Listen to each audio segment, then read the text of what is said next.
এই রমজানে আরেকটি বিষয় আছে, সাহারি। কি আছে? সাহারি।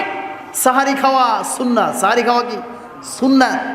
এখন আপনি মনে করতে পারেন যে হুজুর ঘুম থেকে উঠতে পারি নাই, ঘুমের মধ্যেই ছিলাম, এখন তো আমি সাহারি খেতে পারি নাই, এতে কি রোজা হবে না?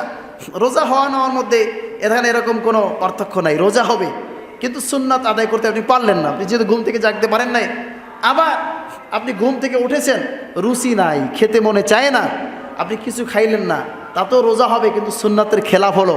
আমার রাসূল বলেছেন, এক ঢোক পানি হলেও তুমি পান করো, গ্রহণ করো, একটি খুরমা হলেও তুমি খাও। কথা বুঝে আসছে? একটু খুরমা হলেও তুমি খাও, অল্প খাবার হলেও খাও, কারণ সাহারির খাবারটা হচ্ছে বরকতের খাবার। সুবহানাল্লাহ বলেন। প্রিয় ভাইয়ের আমার, তাফসিরে কাশফ যিনি লিখেছেন আল্লামা জামাখশরী রহমতুল্লাহ আলাইহি, আবার বিশিষ্ট ফকিহ আবুল্লাহ সামরকন্দি রহমতুল্লাহ আলাইহি তিনি বর্ণনা দিয়েছেন যে সাহারির খাবারটা হচ্ছে বরকতের খাবার, এটি সুন্নাত। যে ব্যক্তি রাতে সাহারি গ্রহণ করে রোজা রাখবে, সে আল্লাহ রসুলের সুন্নাত পালন করলো, সুন্নাত আদায় করলো। যেমন কাফের মুশরিক ইহুদিরা, ওরা রোজা রেখেছে, ওরা উপবাস থেকেছে, ওরা খায় নাই, না খেয়ে সারাদিন উপবাস থেকে রোজা রেখেছে। আর মুসলমানরা সাহারি খেয়ে রোজা রাখবে, এটাই পার্থক্য। সাহারি খেয়ে রোজা রাখলে জোহরের নামাজ, আসরের নামাজ পড়তে তার খুবই সুবিধা হবে, সে শক্তিশালী থাকবে, দুর্বল থাকবে না, দুর্বল হবে না, যে কারণে আল্লাহর ইবাদত সে সঠিকভাবে করতে পারবে।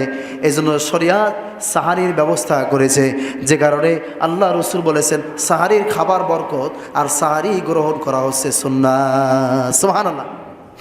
ইহুদিরাও তো রোজা রাখছে, ওরা সাহারি খায় নাই। কি করে নাই? সাহারি খায় নাই, ওরা উপবাস থাকছে, উপবাস সারাদিন না খায় থাকছে। ওদের আর আমাদের রোজার পার্থক্য হচ্ছে এইটা, আমরা সাহারি গ্রহণ করি। সাহারি গ্রহণ করা বরকতের খাবার, আবার রসুলের সুন্নাত। কারণ কি, যদি রোজাদার ব্যক্তি সাহারি গ্রহণ করে, এরপরে দেখা যায় সারাদিনে সে ক্লান্ত হবে না, দুর্বল থাকবে না, জোর এবং আসরের নামাজ পড়া তার জন্য সহজ হবে। আল্লাহর ইবাদত করতে গিয়ে সে দুর্বল হবে না, শক্তি পাবে। বলেন না সুবহানাল্লাহ।